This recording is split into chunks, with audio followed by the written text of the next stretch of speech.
তাকে গ্রেপ্তার করা হয়েছে, কি বলবেন? অ্যাকচুয়ালি 16 তারিখ সকালবেলা একটা মার্ডার হয় আমরা ডাঙ্গাপাড়াতে। গোলাপ শেখ ও তার কিছু সহকারী মিলে ওখানে একজনকে মার্ডার করে, গানশট ইঞ্জুরি করে। 3টে ফায়ার করেছিল, তার মধ্যে একটা বুলেট ওর মাথার মধ্যে দিয়ে ও মারা যায়। তারপর আমরা তদন্তে নেমে অলরেডি ওটা স্পেসিফিক কেস রেজিস্টার হয়। কেস রেজিস্টার হওয়ার পরে অলরেডি 4জন আর 6জন 7জন টোটাল অ্যারেস্ট হয়েছিল। আর কালকে আমরা প্রিন্সিপাল অ্যাকিউজকে লালগোলার পণ্ডিতপুর মোড় যেটা আছে সেখান থেকে তাকে ডিটেন করা হয়েছে। এক্ষেত্রে আমাদের প্রযুক্তিগত যে সহায়তা সেটা ওসি এসওজি মুর্শিদাবাদ ডিস্ট্রিক্ট পুলিশের তাদের থেকে সহযোগিতা নিয়ে আমাদের ভগবানগোলার যে টিম এসআই দেবাশিস ঘোষ যে ওসি ভবন তার নেতৃত্বে তাকে কালকে অ্যারেস্ট করে নিয়ে আসা হয়। আজকে তাকে কোর্টে পাঠানো হচ্ছে, 10 দিনের রিমান্ড নেওয়া হবে। আচ্ছা, গতকাল কালকে রাতের দিকে অ্যারেস্ট করা হয়েছে। রাত্রে দেখেছি। আচ্ছা, এতদিন ইনি কোথায় পালিয়েছিলেন বা কিছু জানতে পেরেছেন? তিনি বিভিন্ন জায়গাতে পালিয়ে বেড়াচ্ছিল, কলকাতাও গেছিলো, বিহার ঝাড়খণ্ডের দিকেও তার মুভমেন্ট পাওয়া গেছিলো, নর্থ বেঙ্গলের দিকেও 2-3টে জায়গাতে ছিল, স্টে করছিল।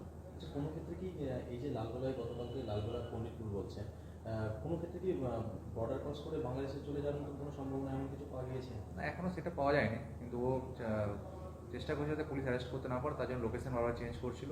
তো আমরা ওই জন্য ওসি এসওজি যে আছে আমাদের স্পেশাল অপারেশন গ্রুপ তাদের টেকনোলজি হেল্প নিয়ে আমরা গোলাপ শেখকে অ্যারেস্ট করা হয়েছে। স্যার, যে গান দিয়ে তাকে যে খুন করেছিল সেই গানটার অবস্থান কি এবং তার সেটা কি পাওয়া গেছে? সেটা আজকে রিমান্ডে নিয়ে আসা হবে। রিমান্ডে নিয়ে এসে যে অফেন্ডিং ওয়েপন আছে সেটা রিকভারি আমরা করব। তারপর বাকি ইনভেস্টিগেশনে যা প্রসেস আছে সেটা কমপ্লিট করে আমরা চেষ্টা করব লার্নেড কোর্টের কাছে যাতে ওর কনভিকশন করানো যায়, স্পিডি ট্রায়াল করিয়ে যাতে কনভিকশন করানো যায় সেটা আমরা চেষ্টা করব।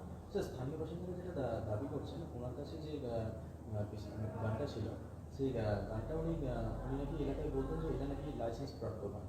এমন না, একদমই নয়। লাইসেন্সের জন্য অ্যাপ্লাই করেছিল কিন্তু সেই প্রেয়ার ওর অ্যাকসেপ্ট হয়নি। ও যেটা আছে যে লাইসেন্স প্রাপ্ত কোনো গান নয়, ও নিজের ফায়ার আর্মস দিয়েই ও এটা করেছে। রিমান্ডে চেয়ে পাঠানো হচ্ছে, দেখতে পাচ্ছি সেই সঙ্গে সরাসরি লাইভের মাধ্যমে আপনাদের দেখাচ্ছি।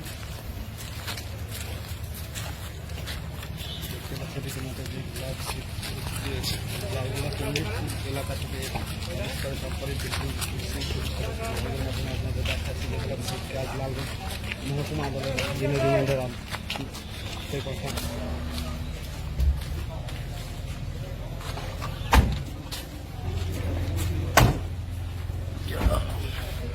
এদিকে আয় তুই, এই আর দুজন এদিকে আয় তুই।